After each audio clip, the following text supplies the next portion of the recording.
بسم اللہ الرحمن الرحیم۔ فلائی نیوز کے تمام دیکھنے اور سننے والوں کو خوش آمدید۔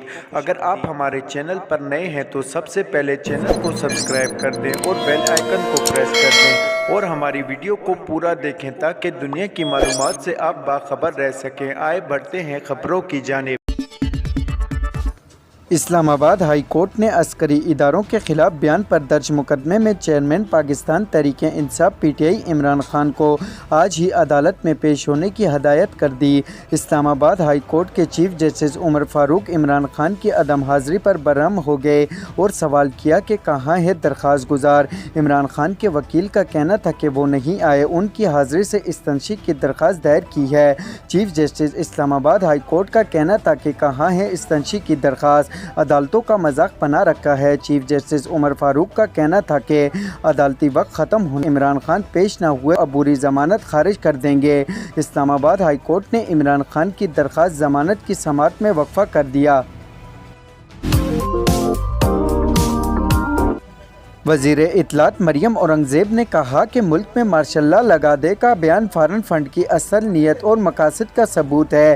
عمران خان کے بیان پر رد عمل کا اظہار کرتے ہوئے مریم اورنگزیب نے کہا کہ جنرل ریٹائر باجوہ نے تمہیں اور تم نے 22 کروڑ عوام کو ٹرک کی بتی کے پیچھے لگایا ہوا تھا۔ انہوں نے کہا کہ عوام اور ملک کے ساتھ جو ظلم ہوا تاریخ میں کسی ملک کے ساتھ نہیں ہوا۔ ملک میں مارشل لا لگا دے کا بیان فارن فنڈ کی اصل نیت اور مقاصد کا ثبوت ہے۔ Pakistan Tehreek Insaf P T I کے وائس چیئرمین شاہ محمود قریشی کا کہنا ہے کہ پہلے ہی کہا تھا مذاکرات کو تاخیری حربے کے طور پر استعمال نہ کیا جائے۔ حکومت کی جو سوچ کل دیکھی اگر وہی رہتی ہے تو مذاکرات کی مزید نشستیں بے معنی دکھائی دیتی ہیں۔ ایک بیان میں شاہ محمود قریشی کا کہنا تھا کہ جو کچھ کہنا تھا اور جو میز پر رکھنا تھا وہ ہم نے مذاکرات میں رکھ دیا۔ حکومتی حلقوں نے مذاکرات کو سبوتاژ کرنے کے لیے ہر ممکن کوشش کی۔ مذاکرات سے پہلے خواجہ آصف جوید لطیف کی گفتگو دیکھ لیں، مولانا فضل الرحمان کا رویہ دیکھ لیں۔ حکومتی نمائندوں کے رویے اور گفتگو کے باوجود ہم نے کوشش کی۔ بھارت کی مرکزی حکومت نے ملک کے تمام 62 کنٹونمنٹ بورڈ ختم کرنے کا فیصلہ کیا ہے۔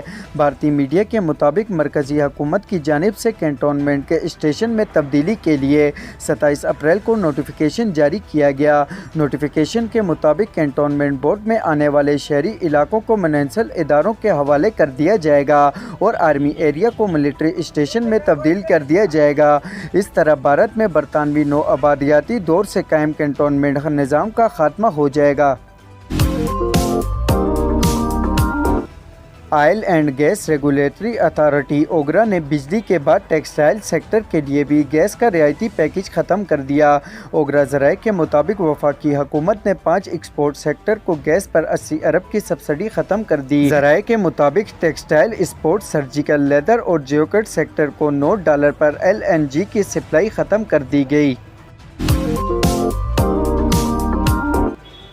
سوڈان کی فوج اور پیراملٹری فورسز ایک ہفتے کی جنگ بندی پر رضامند ہو گئے۔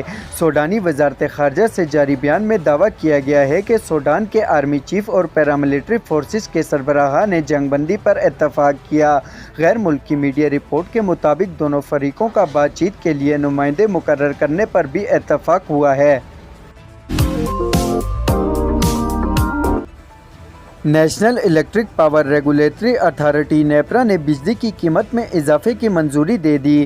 نیپرا کے مطابق بجلی کی قیمت میں اضافہ مارچ کی ماہانہ فیول ایڈجسٹمنٹ کی مد میں کیا گیا ہے، جس کے تحت بجلی کی قیمت میں 34 پیسے فی یونٹ اضافے کی منظوری دی گئی۔ نیپرا کے مطابق قیمت میں اضافے سے بجلی صارفین پر 2 ارب 90 کروڑ روپے کا اضافی بوجھ پڑے گا، جبکہ اضافے کا اطلاق لائف لائن اور کے الیکٹرک صارفین پر نہیں ہوگا۔ نیپرا کے مطابق صارفین کو مئی کے بلوں میں اضافی ادائیگیاں کرنا ہوں گی۔